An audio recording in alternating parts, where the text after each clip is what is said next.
So I'm standing under more than $300 million of new infrastructure here in the Fredericksburg area. And on this week's edition, I'm going to tell you more about this project.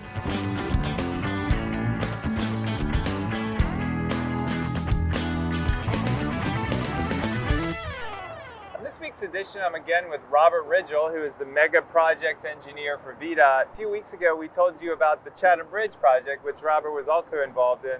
Now we're here to tell you about another big bridge project in the Fredericksburg area that just recently opened, and that's the Southbound crossing. Yeah. So, Robert, why don't we just start off by telling us a little bit about what the Southbound crossing is and sort of how the traffic pattern has changed since this opened. Okay, so the Southbound River Crossing Bridge is the key milestone that enables us to create the new through and local lane system on Interstate 95 from exit 133 to 130, Route 17 to Route 3. This has always been a major bottleneck in the 95 corridor coming from DC to Richmond.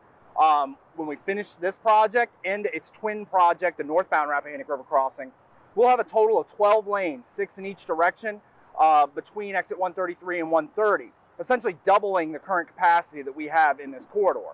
And furthermore, it's actually going to separate local traffic from through traffic to kind of split that bottleneck. So if one of the side roads here in the local area gets backed up, it doesn't jam all of 95 and gives us a few more options in terms of traffic movement in the area. How have people done with the traffic shift over the past few weeks? People get used to it? There have definitely been some lessons learned regarding the traffic switch. We've got a lot of folks, additional volume down at 126, and we appreciate people's patience. Generally, the overall consensus has been positive over the last week or so.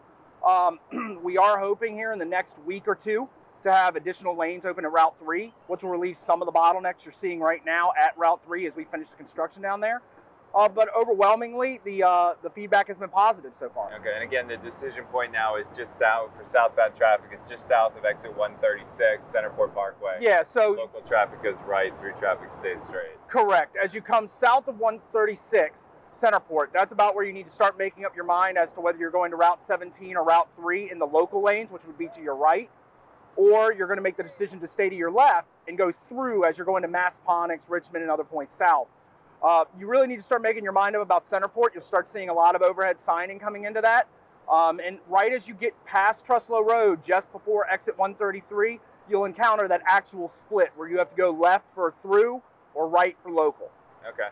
And so like right now we're standing underneath the new southbound crossing bridge that facilitated that. And as we speak, there's workers that are working on the northbound crossing. So talk a little bit about, we were just chatting earlier about the Chatham Bridge and kind of how that was very visible to people, but this is kind of a massive construction site that people can't necessarily see, but just talk a little bit about what goes into creating a new bridge over, 2 new bridges over. Right.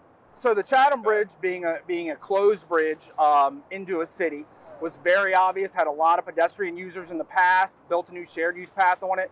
You don't see a lot of that here in the middle of the interstate. But I can assure you there's more work that's gone on here than ever happened on Chatham. And we've been out here since about 2018 working on all of this down here. Overhead right now, over our heads, we're building the northbound bridge. And you'd be surprised though at how much stakeholder outreach has occurred down here. We worked a lot with the Fredericksburg Trail Alliance. We worked a lot with the recreational users on the river via the Virginia Outdoor Center and River Rock Outfitters and some of the other local organizations to make sure that we don't impact the recreational users coming through here.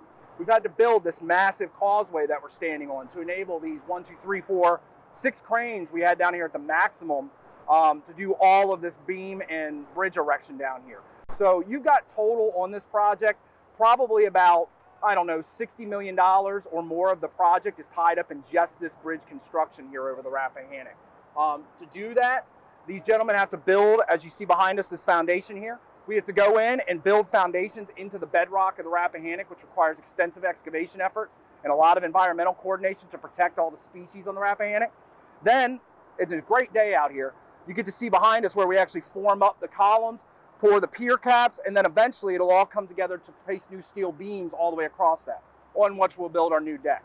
So we've got a lot of work down here. We'll continue working on this bridge through the beginning of 2023 for the northbound crossing. We are slated to get the causeway out of here by the beginning of 2023, so we should be done with all the bridge work by about February of 2023. Okay, well that's great. And then we just rode down here from the Sunshine Ballpark and off of Wicklow Drive. Obviously the road access down here was greatly improved because of this project as well.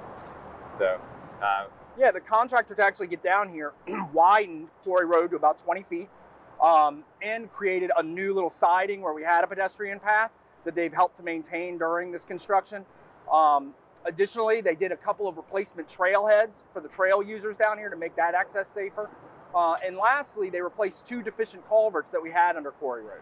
So they've done a lot of work just to build this access to get down here. Absolutely, and a lot of that work will remain in place Right. after the bridge opens. The contractor will be doing a lot of restoration work as they pull out of here at the end of 22 and 23, and some work on Wicklow Drive via an agreement they have with the city for permitted access down here. Okay, and then some of the additional work that's still going on along 95, some of the FredX express lane work on that continues. What's Yes. sort of the timeline of that work? So the Fredericksburg express lanes, we are in the process of still building those lanes down the median. That's going to connect us all the way from their existing terminus at Garrisonville Road all the way down to the Route 17 interchange, where you'll be able to, if you're going southbound, come directly on either of the new Rappahannock crossing lanes, or if you're coming northbound, you'll have access from either the local or the through lanes or Route 17 to get onto those express lanes and carry you north.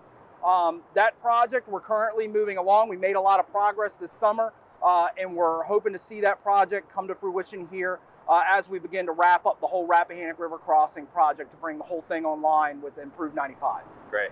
Well, it's a massive project that's hopefully will really improve the traffic flow here, and I'm sure it's a massively complex project to Yes. spearhead. So kudos to you and your colleagues at VDOT, and Wagman is the contractor. Is that Yeah, right? so Wagman is the contractor for both the Rappahannock River crossing jobs, and on the Fredericksburg Express Lanes job, that's Branch Flatiron joint venture. So it's a joint venture between Branch Heavy Civil and Flatiron Construction.